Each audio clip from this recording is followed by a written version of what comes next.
Hi, everyone, and welcome to our Class 8 on leadership. What do we mean when we talk about leadership in organizational behavior? What we're going to be doing today is we're going to be defining leadership as organizational behavior, and Western culture looks at it. So a lot of the times, how we understand leadership and think about it is going to be based on the definitions that we've learned in our organizations within North America. That being said, leadership is something that crosses many cultures, obviously, and has a very diverse set of traits and ways of expressing itself that go far beyond what we within Canada understand leadership to be. We'll be looking at an overview of behavioral theories of leadership and contemporary topics of leadership in order for you to understand what you might encounter in the Canadian workforce. But then we're also going to be looking beyond Western leadership ideas. And so that you have a sense of, what is, when we think of leadership, what is possible to imagine as leadership qualities and attributes that we want to either strive for or promote as our working lives carry forward. So let's start. So the case study tips you'll find in a separate video that's really specific to these case study tips. So I would suggest that you watch that. That's about 15 minutes long if it's something that you're curious about. So here we are in the group layer. Leadership is the last element of our group layer component of the 3 layers of organizational behavior. So starting tomorrow, we're going to be looking at organizational culture, anti-oppression, anti-racism and HR practices, organizational structure, and organizational change. We're really heading into the organizational layer of our 3 layers of analysis for OB. So you can see them here, and it might remind you of the definition of OB, which is looking at the way in which individual, group, and structural behaviors impact and influence not only each other, but then the outcomes of the organization's ability to thrive and survive. And so an organizational behaviorist is looking for those different aspects of an organization's life in order to help support it become more joyous and effective. So in that sense, it's a field of study similar to, maybe psychology and some of the other social sciences. But the difference between organizational behavior and some fields of study is that it looks to apply the knowledge directly to make organizations better. So from our textbook, this is how we define leadership. Knowing how to lead well does not come naturally.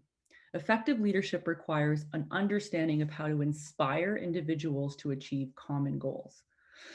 So this might seem like a really simple definition, but in actuality, when we look at it, it's quite nuanced in terms of its inherent values and assumptions about leadership. It assumes that leadership is about inspiring others, and it assumes that it's about inspiring individual others, and that the reason in which why we're inspiring others is for us to come together. So, leadership as this a person who is a person and who knows how to inspire others to bring them together. And so it might be kind of interesting to think about as you work through this material this week, how much of this resonates with what you understand leadership to be, and how does it differentiate maybe from what you understand leadership to be. It can be interesting to think about, what are the attributes that I imagine a leader needs to have in order to be considered, from my perspective, a leader. Another definition that the textbook uses is the ability to influence a group towards the achievement of a vision or a common set of goals, which is really similar. So the way that we often look at leadership when it comes to organizational behavior is a formal leadership or informal leadership. So formal is more the managerial ranking and non-sanctioned is more the informal. So when discussing leadership, we focus on 2 major tasks of those who lead, right? Managing and inspiring. And what's the relationship between the two?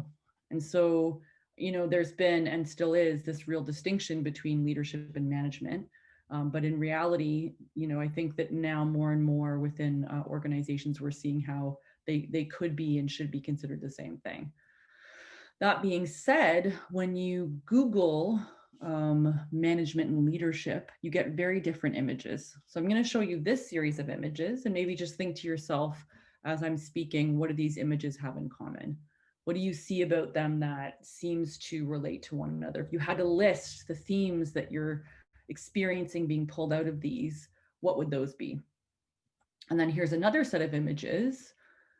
What are the themes that you're seeing here? Are there differences between the first set of images and the second?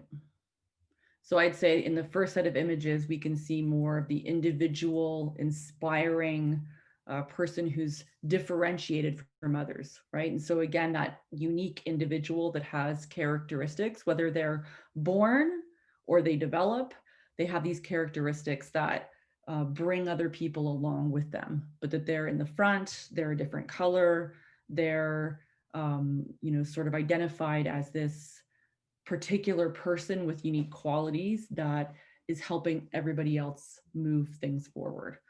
Whether it be, the red people or the fish in the picture, or even the woman with the flag in the middle, the top middle, different color suit, she's carrying the flag. There's this sense of, and in almost none of these is the leader looking at the other individuals. They're looking somewhere else in the distance, in the vision, moving things forward. There's that energy there. Whereas in these, we can see more collaboration, less clarity around who's leading, teamwork, task-oriented. These are the types of things that we more associated with managers. So, if you feel like it, you can spend a few minutes thinking of a situation where you were led and managed effectively. So what did that leader manager do? Were they leading? Were they managing? Were they doing both? And so it might be interesting for you to take a few minutes now. You can pause and just reflect on that. What is good leadership meant to you? What is good management meant to you? So now we're going to look at a brief history of leadership, and we're going to do it specifically within the capitalist context. So we've been talking about the capitalist context since the beginning of the semester, right? And so we've had the Industrial Revolution, we've had factories, being sprouted where everyone's kind of doing the piecemeal work. Workers have moved off of farms. Economy has become individuated, and so it's about the individual showing up to work, clocking in. That gave rise to unions and to sort of the day-to-day bureaucratic structures that we see in place now. And so leadership, when we think about this definition of, an inspiring leader bringing together individual people for a common purpose, it comes from the values that the capitalist context has given it. So it's not some idea of leadership that every country and every continent and every culture and every time would have the same understanding of. The adjectives that we think of when we think of leadership now are not the ones that we would think about if we were in a different context. So it's really important to think about, because I think that oftentimes people that have really interesting qualities and abilities to lead don't feel like they can, because in some ways they feel like their ability to lead gets, they're not extroverted enough, they're not charismatic enough, they're not loud enough, they don't come across as charming enough. So it's an interesting thing to think about, what are the ways in which you understand leadership, and how does that impact or influence your ability to feel like you could be a leader? So it's just something to keep in mind as we go through looking at a few key leadership theories that have emerged out of our specific North American context.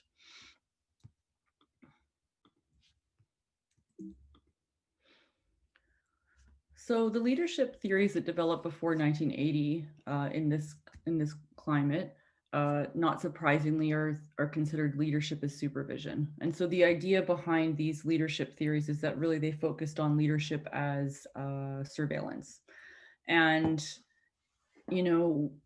basically how this worked was that there's leadership theories that talk about traits, so that leaders have a particular set of traits that make them different from non-leaders. So the idea being that, there's certain people that are just born leaders. You can't do anything about it if you're not born a leader. And that there are certain attributes or traits that these people have that set them apart from others. And so these trait theories don't have a lot of traction anymore, But back in the day when there was, the Industrial Revolution and the worker sort of factory, there would be, supervisors or leaders that basically were seen as, these kind of powerful people that just had something different than others that could keep everybody in line. And I think a lot of that relates to, this whole notion of power and finances. And so in effect, and in some ways, trait theory sort of reinforced the personality types of people who were able to take power in a certain way and keep it, or come from, certain types of families that had money to run businesses. And so it's an interesting thing to think about, because if we think about, these trait theories, like the heroic leadership theories of the hero, and there's so many myths in different cultures of the heroic man, they can be really captivating in some ways, because it's really simple. It's very black and white. Either you're a leader or you're not. And in a lot of ways, though, organizational behavior has shown that leadership really isn't about a series of traits that certain people are born with and others aren't. That it can actually be skill sets that you develop. And I would argue that even further, that maybe even the skills that we look at that are considered leadership skills, we might need to take a look at and reimagine. Out of trait theories came behavioral theories, and so all these theories are kind of being adapted one after the other. We're looking at people thinking, oh, okay, it's a trait. Leaders have a particular set of behaviors or traits that they're just born with. So it might be my trait is I'm charming, or I am charismatic, or I am, really, I'm a great communicator. Just by nature, I'm a good orator. I can make good speeches. Behavioral theories emerged out of trait theories and said maybe it's more about the behavior of a leader that actually helps make them better. And what behavioral theories talk about is more the way that people relate to one another. So it's less about my own individual traits, and it's more my behavior in the workplace. And then from behavioral theories come this idea of contingency theories. So that actually it's less about how I behave or my traits, but it's how I interact within any given context. So let's take a closer look at each of these. So, trait theories of leadership, as I mentioned, focus on these personal qualities and characteristics. So this goes back to the earliest stages of leadership, and I think it also is shown in a lot of our mythology. Stories, across various cultures talk about, this heroic man in search of adventure and kind of becoming the hero. We can think of many movies, like Braveheart is a good example. That might be, something that none of you have seen because I'm too old. But maybe think about like what's in a couple examples of movies or stories that you've either read or heard, where there's this sense of this like heroic leader. This is where the trait theories come from. And so this image is of a man kind of with his suit jacket. He's showing, that he's kind of a hot shot. And this idea here is that, maybe this person if we look at him from the perspective of a trait theory, he's just born this way. He's just got it. The whatever that recipe is for being awesome as a leader, he came out like that. And there's not much you can do, right? You either have it or you don't. And that has not held a lot of weight over the years. In the 40s and the 60s, again, we're talking about theories from before the 1980s, right? It was shown that trait studies didn't really amount to much. And so researchers started to wonder whether there was something unique in the way that effective leaders behave.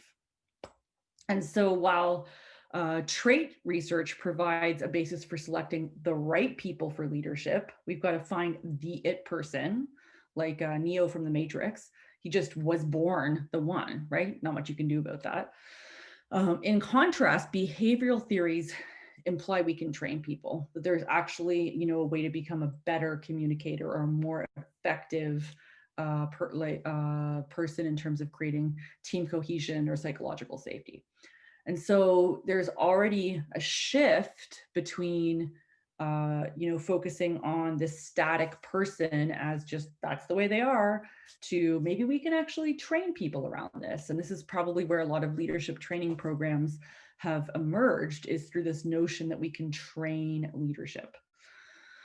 And then the 1980s onwards, we're looking at contingency leadership. So the idea that leadership is actually less about traits and behaviors as it is about what is actually happening within any given situation. So for instance, a really good example of this could be thought of as like, a leader that's considered really great during wartime. So like a Winston Churchill, that once wartime ends becomes really ineffective really quickly, because during that specific context, that leader is, seems to possess the traits or the behaviors that we're looking for, assertive, controlling, all the things that when people are really anxious, we're looking for. Whereas when things are a bit more stable, that's maybe not necessarily where everybody's brains go.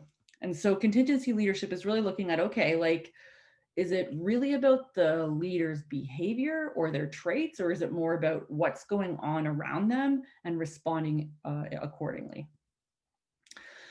So that differs quite a bit from contemporary leadership, where we're looking at mentorship, self-leadership, team leadership, leading without authority, and online leadership.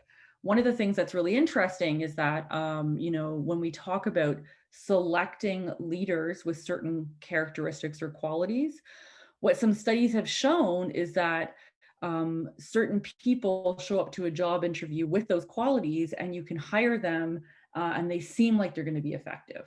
So, again, charismatic, articulate, confident, visionary, all these types of things. But that actually, when in the workplace, the single most important attribute of any good leader is emotional intelligence, which is not something that we talk a lot about when we're talking about being a leader, although I think it's happening more and more. And emotional intelligence is about compassion, empathy, sensitivity, clearness when it comes to communication, being able to read where your team is at and responding accordingly. It's a very relational tool. Some of the trait and behavioral theories are more about the individual, whereas emotional intelligence talks about a person in relation to other people. And so it's kind of an interesting thing to be thinking about, because if you're people who are managing or in HR, as I know a lot of you are, and you're thinking about your careers and where you're headed, part of the question you can be asking yourself as we look at this material is, what do you want when you think about yourself as a leader? What would you like to imagine yourself embodying if you were a leader? And what kind of leadership is important to you? So leading with authority here, for instance, would be considered referent power, which is an example from the textbook on power and politics, which is a chapter we won't be covering this semester. But the idea of leading without authority is that, regardless of sort of your formal position in the hierarchy, there's still something about the way you work that people are attracted to. And it can be interesting to think about, what are the leaders in your own life or in your, sort of the larger mass media that you respect? So you might think of Barack Obama, for instance, as one, especially right now, given the climate in the United States. It might be somebody very different than that. But are there people in your life that you consider to be leaders that could lead you without authority? They wouldn't have to be your boss to be led by. And I think that if you think about the people that you respect in that way, it can give you a really clear sense, if you reflect on it, what are the values and the attributes that this person has that makes me want to follow them? I know for myself, if I think about it, a lot of it has to do with someone and their sense of integrity, so walking the talk. And that might be somebody that's very much different than a leader who's confident and charismatic. There are people who quietly lead in ways that can be very compelling. So I think it's an interesting thing to think about as we move forward in our leadership, our discovery of what leadership can look like in 2020. So to sort of end the part of this brief lecture on leadership with a couple of different really specific types of leadership that the textbook mentions a lot, we're going to look at charismatic leadership and we're going to look at transformational leadership. So charismatic leadership talks about the type of leader that has four key characteristics. They have a vision, they're willing to take personal risks to achieve that vision, they're sensitive to the followers' needs. That's the emotional intelligence piece. And they exhibit behavior that is novel or out of the ordinary. So it's funny because charismatic leadership to me sounds a lot like heroic leadership. Because again, the focus is more on the leader themselves, less on the relationship. There's a bit about the follower here, but it's not about situations. So it's not a contingency approach. It's really about this person having a vision and a drive and behavior or abilities that are out of the ordinary. So I think charismatic leadership, you might feel really compelled by a charismatic leader, but is that a kind of leadership that's going to be sustainable over time? And I think it's a really interesting question to ask because I think we often look at leadership in this kind of snapshot way.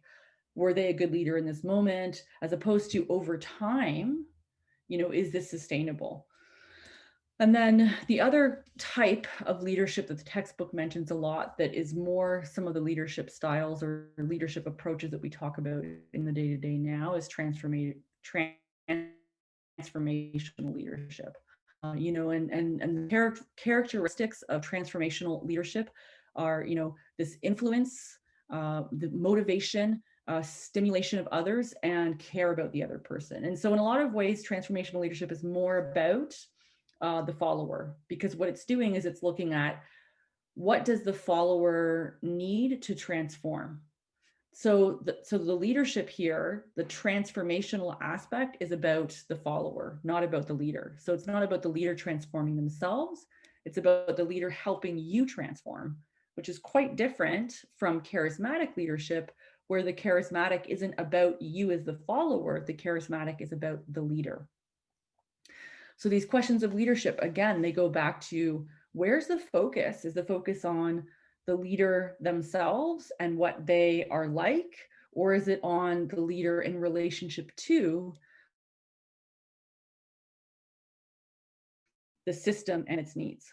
In North America, we have an individualized approach, an individualistic approach that's maybe a bit less relational than some other places. It's not surprising that a lot of our leadership qualities and attributes focus on the individual as, this leadership figure. And that even though we've moved past trait theories, which were, 50, 60 years ago, there's vestiges of, there's examples of how those types of ways of thinking still live on. So now I'm going to take about 15 minutes, maybe a little bit less, to talk about reimagining the meaning of leadership. And what I want to look at is, specifically, how do we think about, is it possible to imagine breaking out of the Western colonial mold of what leadership needs to look like? And this picture here is an Indigenous woman who is at a manifestation. And she's holding a sign talking about how Indigenous women will lead us forward. And there's really this idea here of taking a look at some of the sort of things we take for granted about leadership and imagining what leadership could look like if we actually learn about what's possible in leadership and look at what do we need right now as a larger global society to make sure that we can sustain life on Earth. Because we're at a really sort of crucial point in our development as humans when we have some serious choices to make about climate change, about divisiveness within politics, all the things we're seeing right now. A question that I often ask myself is, is the current mode and model of leadership working? I have a lot of doubt about it. And what are the other modes of leadership that are happening that are maybe less known to the mass audience, or that we could actually make space for to help support the ongoing life on our planet. So what am I talking about when I'm talking about this?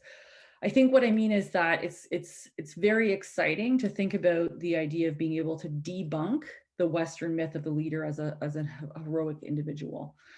Many cultures have different understandings of what leadership looks like, as I've mentioned, and colonialism has shaped through mass media, often through force, notions and structural expressions of what leadership means. And so we've seen that this year with the whole sort of these questions around, the structures like the police, and how much do we fund them, and what does it look like to have a police force, and is our community interventions possible, and what are the ways in which we give people leadership and power within our world, and is that something that works well?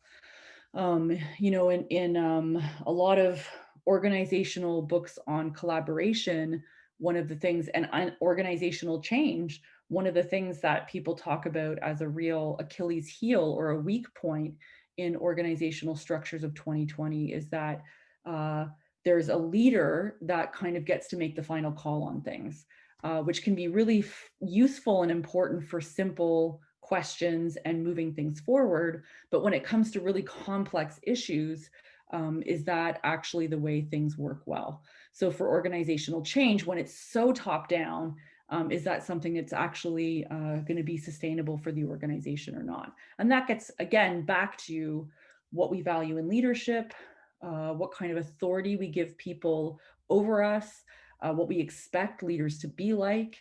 I've worked with a lot of different middle management within organizations who don't feel empowered and don't feel like they should be empowered to make decisions. They want leadership to do that. That's not my job. Like somebody else is getting paid more to make decisions.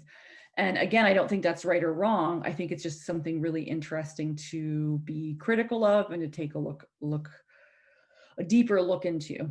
What are the repercussions of this way in which organizations, and bureaucratic organizations in particular, work with and run leadership. So one of the things that I wanted to talk about was the band council structure, and how this is actually an example of colonial imposition in organizational structure and leadership models. So for people who don't know, First Nations in Canada have band council structures where there's a chief and council elected by the community. And you might think, oh, okay, that's pretty regular, like election is what happens. That's how we elect the prime minister. That's how, the United States has elected the president. Like elections are how we understand how government and governance and constitutionalism works. And I think what's really important is to show that actually that type of approach is something that not all cultures or peoples use, and it's not the most effective necessarily, depending on if it's something that fits with how your way of being and knowing operates. And so, for instance, I think we take for granted the fact that in Western culture, typically men are the ones that have been elected leaders. And when there's a woman elected, and it's slowly changing, but that's something that's considered, something to talk about and to hopefully to celebrate. But the word patriarchy, the understanding of it is that, that's how the Western model of leadership has run, that it's a patriarchal model, so that men are the ones that sort of are in power. And that's not always the case. So for instance, within some Indigenous communities across Canada, the matriarchy was and often is the way in which leadership is approached. And so it's really interesting to think about, the basic things that we can sometimes take for granted, and the ways that our organizations work aren't necessarily just the way things are. Pretty much nothing is just the way things are, right? Things are molded and shaped by those in power and their idea of what leadership and leadership structures should look like. So, just to kind of further unpack what this means is that prior to European contact, Indigenous nations had their own governance systems in place that were not the band council structure.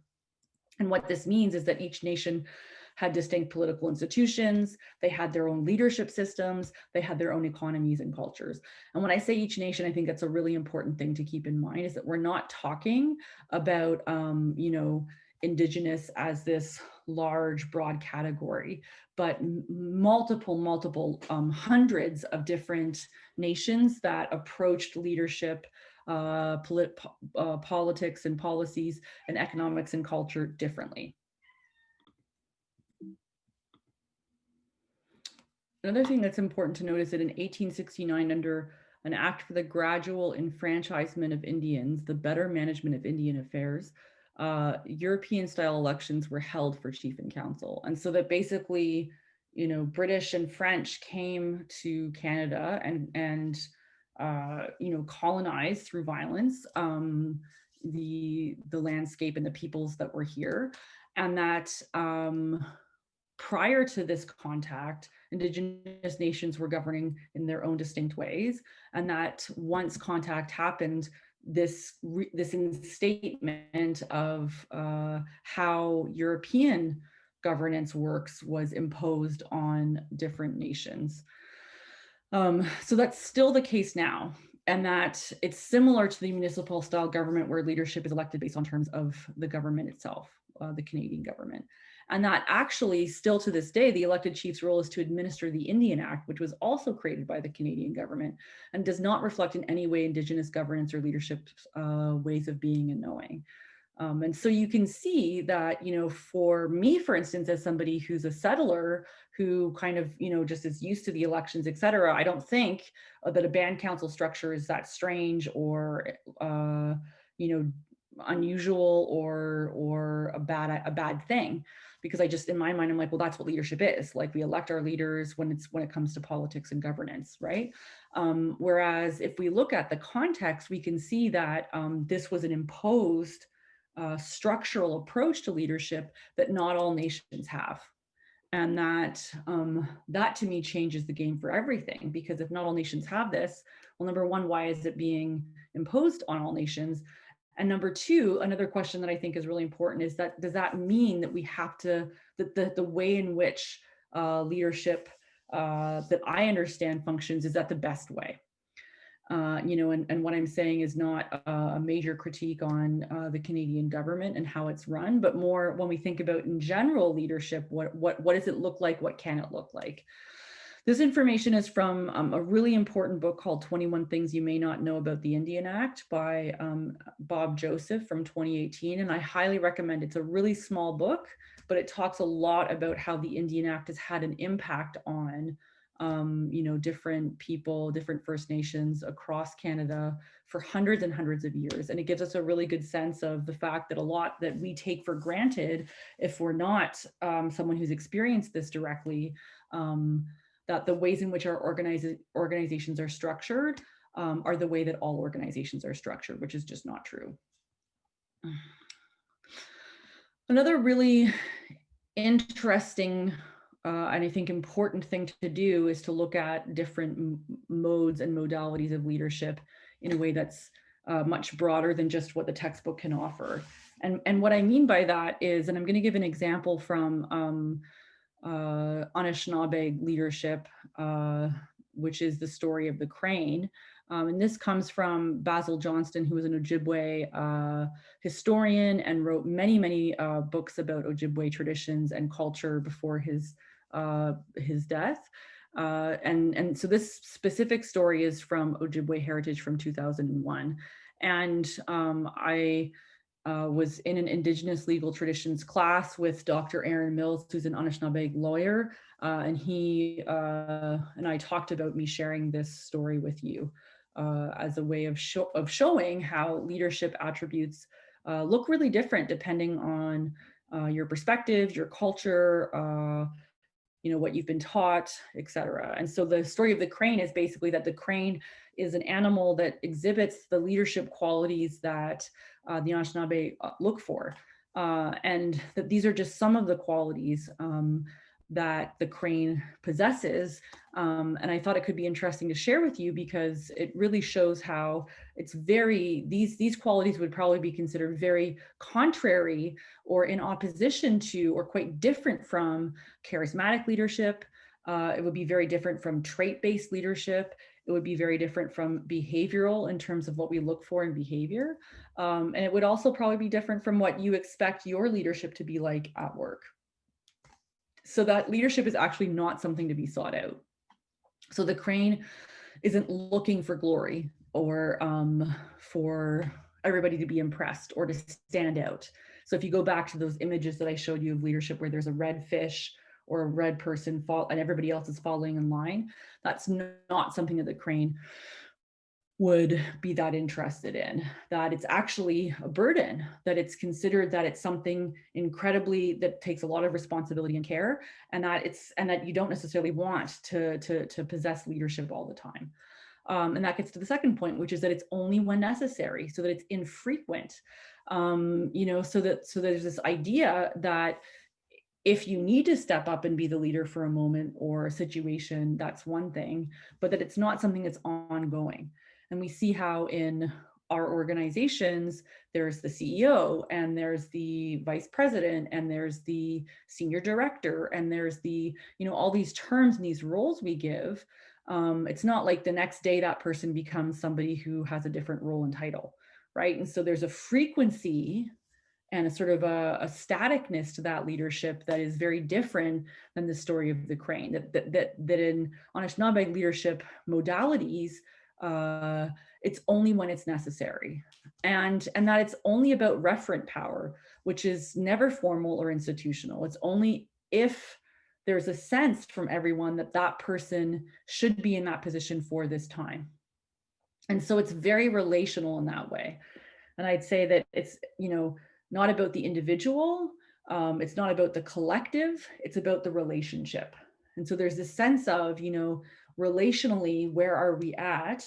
Who needs to lead in this particular moment, but it's not permanent or constant. And that actually the followers are the ones that sort of decide whether or not they want to follow the leader or not. And so if you take a look at this list, and think about, is this the leadership that I learned in my organization? Is this the leadership that I expect at my organization? Is this the leadership model that I've come to understand? It doesn't speak to, the qualities of the leader other than how the leader leads people. So it's really not about, confidence or charisma or, great orator, or it actually says that the crane's cry is infrequent, and that it's one that when it happens, the other animals take notice. And so there's this idea that the crane doesn't actually talk very much. When we think of leaders, we think of them as having the most sort of verbal, part of our organization. They're the one that's diffusing communication downward and making speeches and on TV or whatever it is, right? So you can see how this is very different from the leadership models that we learn in organizational behavior. And I think the question now moving forward is, what can we learn about leadership and the ways in which leadership works in a way that's going to best suit whatever context we're in and whatever sort of, culture we're in. Because I think it's also important to not co-opt or to take from other cultures in ways that aren't genuine and about integrity and about sharing in a respectful way. But I do think it's really important to think about, hey, there's lots of ways of doing this. Let's not assume that leadership has a one-size-fits-all approach or a one-size-fits-all definition. And I also just want to say, I think it's important to say that this is, Indigenous leadership models are all incredibly rich and varied. I don't know much about most of them. The one that I do know a little bit more about is the one I'm sharing with you, and that's after Dr. Erin Mills and I spoke about it, about what it means to share some information from you as someone not part of an Indigenous culture. And so I think that's really important too, is that I'm not trying to speak on behalf of the Anishinaabe culture. I'm speaking on behalf of my own experience as someone who works with a lot of leaders in organizational behavior and who sees that, to be honest, a lot of the leaders that we hire into organizations could be quantified as, or could fall under the spectrum of narcissism. could fall under the spectrum of, sociopathy or psychopathy. There's a book called Snakes and Ladders. It's about just that a lot of leaders that we hire into organizations could fall under pathological sort of behavioral issues. And so I think it's really important to look at what qualities do we seek out in leadership? What are they really about? How do they serve the entire organization? And is it possible for us to become more nuanced about the types of leadership skills that we expect from people to be or able to lead well? Because I don't know about you, but I don't know how many people have had a lot of really great leaders in terms of experience. And so I think it's really important to think about, we're not stuck in a model. We can actually work to develop a sense of leadership that's a lot more balanced and sane, I think. Okay, so that's it. So wrap up a next step. So what I'd like you to do is to do your end of class reflection. What did I learn today about leadership? How can I apply it to my day-to-day work? And then I'd also like you to make sure that you read in advance chapter 9, which you're probably already doing because that's for tomorrow. Okay, so have a great rest of your whatever time you're doing, however you're doing. I hope you're doing well, and I will see you for class.